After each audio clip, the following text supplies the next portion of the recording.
Woodward's new book, Rage, proves that Trump knew about the severity of coronavirus weeks before the first confirmed cases occurred in the US. And clearly, well before he took any action. As small as his actions have been, he knew how serious it was, but didn't really act at all.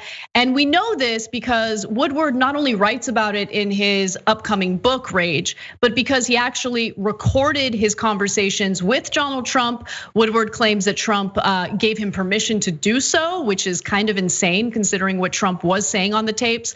But before I get to the details of what Trump did say as early as February, I do want to note that it is pretty shameful that Woodward held on to this audio until he wanted to start promoting his upcoming book. Just keeping it real. Yeah. All right, well, here's what we know. No, it's ridiculous, right? Because if he had audio of Trump talking about how serious coronavirus is in February, why wouldn't he release it? He wouldn't release it because, this is good material for my book and I'm not ready to release my book yet. Anyway, we'll get to that part of the discussion later. Here's what we learned through reporting on this. The startling revelations in Rage, which CNN obtained ahead of its September 15th release, were made during 18. He had 18 wide-ranging interviews with Trump from December 5th, 2019 to July 21st, 2020. The interviews were recorded by Woodward with Trump's permission, and CNN has obtained copies of some of the audio tapes. In fact, CNN has actually played some of those audio tapes. So Trump can be heard saying, "This is deadly stuff." Trump said that in February 7th. That's how early on he knew how bad this virus is. And by the way, note that February 7th was only 2 days after the Senate acquitted him of impeachment charges. So Woodward was under the impression that Trump would want to talk about that. But he says in his book that Trump really wanted to focus on COVID, which, says something about how serious he knew coronavirus was. He also said, "It goes through the air. That's always tougher than the touch. You don't have to touch things, right?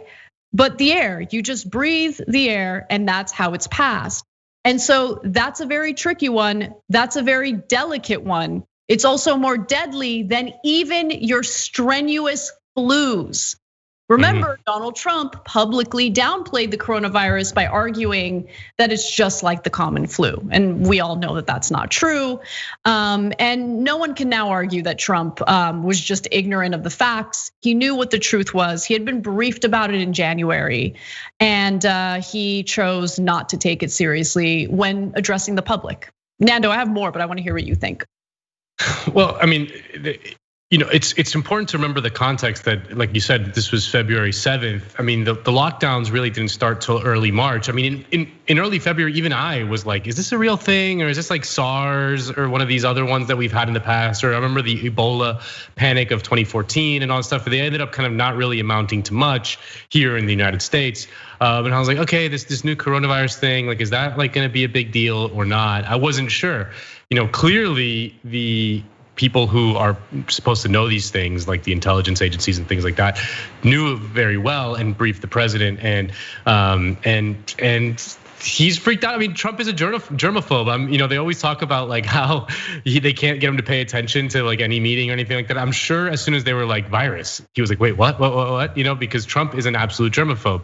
So it's just confirmation of what we all suspected for a long time, was that the administration was kind of downplaying this. But had we had that tape in early February, I mean, things might have been different. I mean, it's hard to say. I mean, things these days, like, it's very easy to get blackpilled and be like, well, it wouldn't have mattered. They would have reacted in the same exact way. Well, maybe that's true. Maybe it's not, and maybe more people that are like would have taken it more seriously. Maybe some governors would have taken it more seriously. You can imagine like some governors hearing that tape and being like, oh, maybe this thing is more serious than the news is reporting.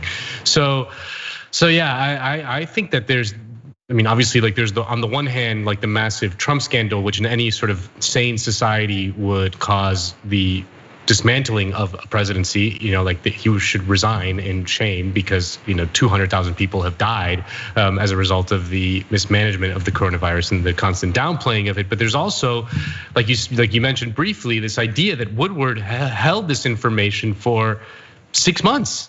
While the president kept lying, he knew that the president was lying.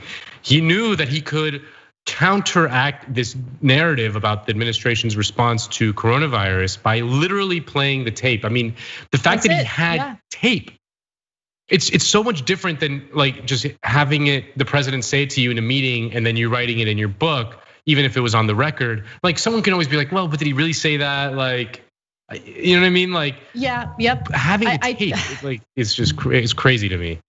It is crazy, and I totally agree with you. I like to think of Trump supporters as two different groups, and maybe I'm even being naive saying this or thinking this, but let me know what you think. So I think that there's a portion of Trump's base that is immovable. Their support defies logic. They don't care what he does. I mean, evidence does not faze them at all. Like they are going to support Trump no matter what.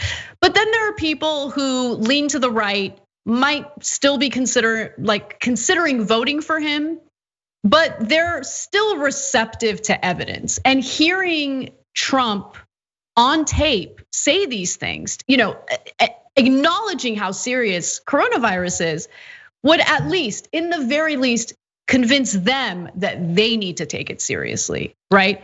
And so people's lives could have been saved if this audio was released earlier.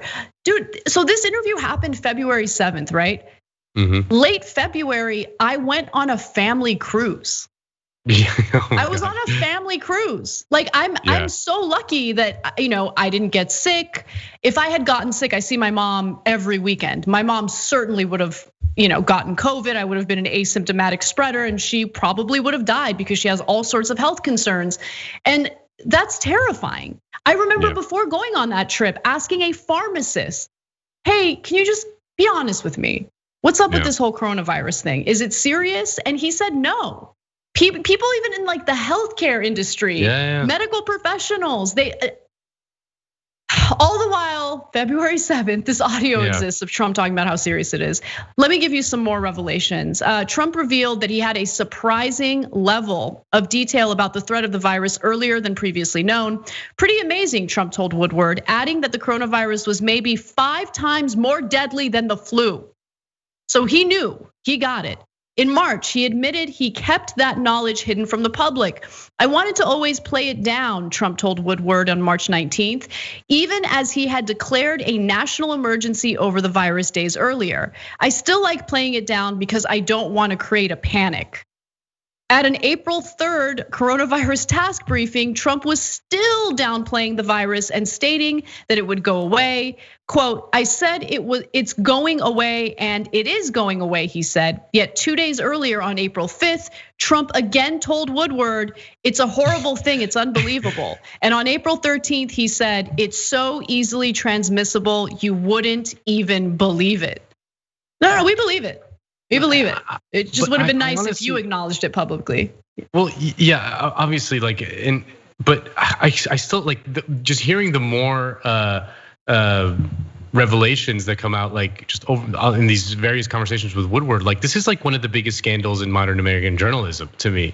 Like I'm honestly like aghast that Woodward would hold this information just to sell more books.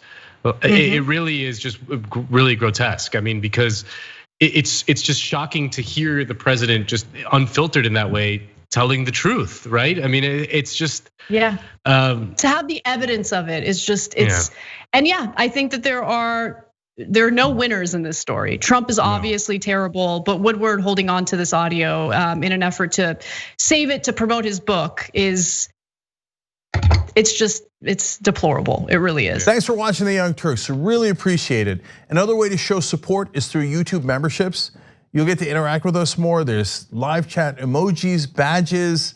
You've got emojis of me, Anna, John, JR. So those are super fun. But you also get playback of our exclusive member-only shows and specials right after they air. So all of that all you gotta do is click that join button right underneath the video. Thank you.